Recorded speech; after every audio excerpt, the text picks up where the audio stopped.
It was a huge acquisition at the time for the Mets. Overall, did Max Scherzer have a good Mets career, Hannah? I think, yeah.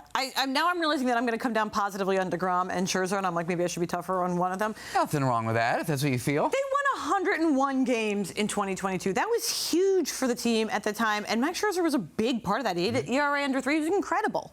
But what happened in October? I can't look past that wild card game against the Padres, the 4 home runs, the 7 earned runs. I think it casts just too much of a shadow over that regular season because guys that are brought into this market, what are they supposed to do? They're supposed to win in October, and he didn't do that here. Well, I think that's obviously true. The performance that regular season, he was a great contributor to it. Obviously, he started to break down and get older the second season. But to my mind, Max Scherzer was a borderline great Met because he changed the level of professionalism and accountability in that organization in a way that you could still see. The Mets for many, many years were not a team where in the clubhouse, you'd go over to other organizations, see how they behaved with the media, with each other, with staff, just generally, and you're always like, the Mets could shore this up a little bit. And Max came in and he was like, I'm a Hall of Famer.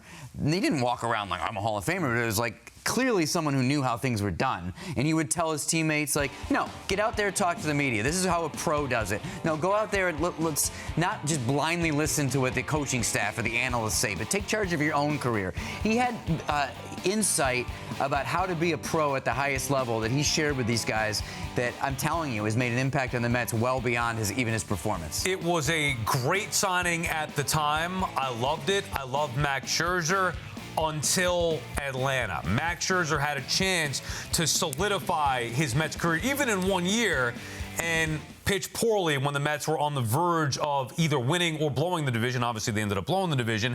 Then he had a restart again in the postseason, to your point, Max, and he didn't get the job done. He was brought here for one reason. Yes, the professionalism and all that stuff, and I love that about Max. Ultimately, he was brought here to succeed against the Braves and in the postseason, and he failed miserably in almost every big start. Therefore, I would say that it wasn't great.